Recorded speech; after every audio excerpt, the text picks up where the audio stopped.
Salut tout le monde, c'est Guillaume, on se retrouve aujourd'hui pour une nouvelle vidéo dans l'univers geek. Aujourd'hui on va parler actualité vu qu'on va faire un gros récap de toutes les grosses actus qu'il y a eu pour ce mois d'avril 2023.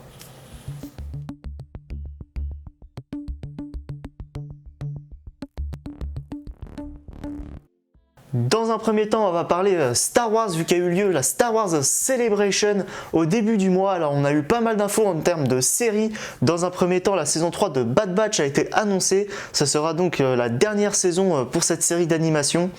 Tous les scripts de la saison 4 de The Mandalorian ont aussi été écrits. On sait que cette saison va arriver. On n'a pas encore eu vraiment d'infos sur ce dont ça va parler ou quand ça devrait arriver. Mais en tout cas, on sait que les scripts ont été écrits. On sait également que la saison 2 d'Andor arrivera donc pour l'automne 2024. Tandis que la première saison d'Ahsoka, dont on a eu un trailer, va arriver en août de cette année.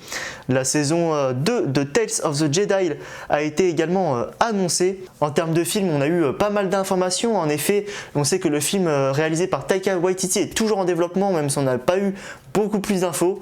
On sait également que Star Wars 9 va avoir droit à sa suite. En effet, Daisy Ridley va revenir en tant que Rey, où elle créera donc un nouvel ordre Jedi 15 ans après les événements de Star Wars 9. On sait également qu'on va avoir un film sur les origines des Jedi et de la Force se dérouleront avant l'ancienne République et réalisé par James Mangold, qui a réalisé par exemple Logan ou Le Mans 66. Moi, c'est le projet qui me tient le plus à cœur et que j'ai le plus envie de voir sur tout ce qui a été annoncé pendant cette Star Wars Celebration. Et pour finir, du côté de Star Wars, on sait qu'il y aura un film sur le Mandoverse réalisé par Dave Filoni. Il a été annoncé comme le point culminant du Mandoverse, donc ça aussi ça peut être très intéressant de voir un film du coup avec Mando, Grogu, Ahsoka, Boba Fett et du coup tous les personnages du Mandoverse. D'autres petites informations assez croustillantes du côté de chez DreamWorks. En effet, plusieurs projets du côté de Shrek seraient actuellement en négociation. Dans un premier temps, Shrek 5 est actuellement en développement.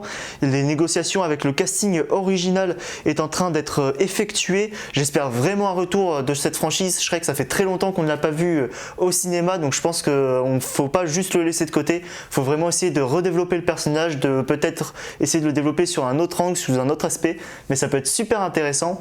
Et on sait également que des négociations pour réaliser un spin-off sur l'âne sont aussi en développement. Alors ça peut être super intéressant. On a eu un spin-off sur le chapeauté. Le premier était assez moyen, mais le deuxième était vraiment extraordinaire. Alors si on part sur quelque chose d'une qualité comme ça pour un spin-off sur l'âne, je suis vraiment preneur de ouf. On continue du côté des petites actualités. En effet, un remake en live action du film Vaiana est actuellement en développement. C'est The Rock lui-même qui l'a annoncé sur les réseaux sociaux. En effet, ça va être donc le remake live action le plus tôt après la sortie du dessin animé de l'histoire. On sait que The Rock donc reprendra son rôle de Maui. Pas grand chose de plus à dire. On sait que le scénariste aussi reviendra. À voir du coup ce que ça va donner, mais en tout cas c'est assez bizarre d'avoir un remake en live action si tôt après le film original.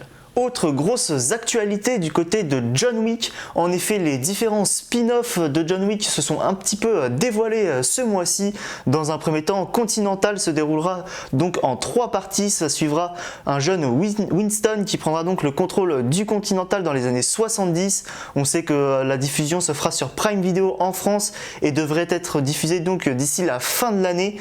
Alors très hâte aussi de voir cette série qui peut être super intéressante. Alors en 3 parties, à voir du coup ce que ça va donner, la durée que ça va être, mais en tout cas je pense que ça peut être vraiment super intéressant pour développer l'univers étendu de John Wick. Mais ce n'est pas donc le seul spin-off qui va être dévoilé cette année ou l'année prochaine, vu que le film Ballerina a été également dévoilé un petit peu plus. On sait qu'il sera au cinéma le 7 juin 2024. Il se déroulera donc entre le 3e et le 4e opus de la saga John Wick, et le personnage donc de John Wick devrait y faire une apparition. Nouveauté également du côté d'HBO, pas mal d'informations de ce côté-là. En effet, une série spin-off sur Big Bang Theory a été annoncée après la série spin-off Young Sheldon. Il y a donc une deuxième série spin-off qui va avoir lieu. On ne sait pas encore sur quoi ça va être, quand ça va être. On sait juste que le projet est actuellement en développement. Il y a également une nouvelle série dans l'univers de Conjuring qui est aussi en développement, alors qu'on attend la suite de Conjuring au cinéma. Il y a donc une série qui va arriver du côté d'HBO. Il y a également une série préquelle à Game of Thrones qui a été annoncée, qui se déroulera environ 90 ans avant Game of Thrones. La saison 2 de House of Dragons est aussi actuellement en développement. Et la grosse information du côté d'HBO, c'est bien évidemment l'annonce du reboot de la saga Harry Potter qui va donc être adaptée en série du côté d'HBO, où on sait du coup qu'une saison adaptera un livre. À voir ce que ça va donner. Pour le moment, pas chaud du tout, mais si c'est une bonne adaptation, ça peut toujours être intéressant. Quelques infos un petit peu plus en vrac, vu qu'une nouvelle série Sonic est actuellement en développement. Ça va être une série spin-off sur Knuckles. On sait que Tika Sumpter reprendra son rôle de Maddie dans la série. On sait également que la série se déroulera entre Sonic 2 et Sonic 3 qui est actuellement en développement. Elle devrait être diffusée sur Paramount+, et se concentrer un peu plus vraiment sur le personnage de Knuckles et son développement intérieur. Il y a également une nouvelle série Twilight qui est actuellement en développement, qui sera un reboot de la saga, un petit peu comme Harry Potter. Pas encore vraiment d'informations, on n'a aucune info sur cette série, mais en tout cas à voir ce que ça va donner. Et du côté du coup de DC Comics, de Superman Legacy un peu plus précisément, le film est actuellement en pré-production. On sait aussi que le personnage de Jimmy Olsen, qui est normalement le meilleur ami de Superman dans les comics, sera présent dans le film, à voir si son rôle sera majeur ou ce sera juste un petit caméo. Et on sait aussi que le casting pour le personnage de Superman avance, mais on n'a pas beaucoup d'informations, et James Gunn nous a dit que nous n'aurons pas beaucoup d'informations dans les prochains mois, qu'il faudra attendre sûrement d'ici la fin de l'été ou même la fin d'année pour avoir un peu plus d'informations sur qui interprétera Superman. Quelques autres infos un petit peu en vrac comme ça. On sait que Fast and Furious 11 a donc été officialisé. Il se nommera pour le moment en tout cas Fast and Furious 10 partie 2, c'est le même réalisateur, donc Louis Leterrier, qui reviendra pour réaliser ce 11e opus après avoir donc réalisé le 10e que nous pourrons découvrir ce mois-ci. Il y a également la saison 3 de The Witcher qui s'est un petit peu dévoilée avec un teaser. On sait qu'elle sera séparée en 2 parties. Les 5 premiers épisodes seront diffusés le 29 juin sur Netflix et les 3 derniers épisodes seront donc diffusés le 27 juillet sur Netflix encore. On sait que ce sera la dernière saison pour Henry Cavill qui sera remplacé par la suite par Liam Hemsworth.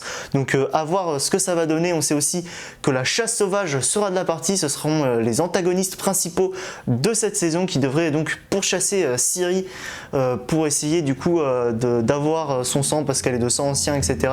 Donc à voir vraiment ce que ça va donner. Et enfin on a eu aussi un nouveau teaser, un premier teaser pour la suite de Godzilla vs Kong. On sait qu'elle s'appellera Godzilla X Kong The New Empire. La sortie est prévue pour mars 2024 et on sait que les deux personnages devront s'allier pour faire face à une menace contre laquelle ils ne pourraient rien faire tout seuls. Et voilà, c'est tout pour les grosses actus sur ce mois d'avril 2023. Je n'ai pas pu bien sûr tout parler. J'ai manqué le jeu de Quidditch Harry Potter qui a donc été annoncé. Il y a aussi la saison 3 de Lupin qui a été annoncée pour le 5 octobre ou encore des nouveaux films Robocop ou une nouvelle série Stargate. Bref, il y a plein de choses qui s'est passé. Si vous voulez rien manquer de l'actualité jeux vidéo, cinéma, séries ou manga, vous pouvez me suivre sur Twitter, le lien est dans la description. Vous pouvez aussi vous abonner et mettre un pouce bleu, ça serait super satisfaisant et ça serait un énorme soutien. Vous pouvez me mettre en commentaire vous quelle est l'actualité que vous avez le plus apprécié ou qui vous a le plus marqué sur ce mois d'avril.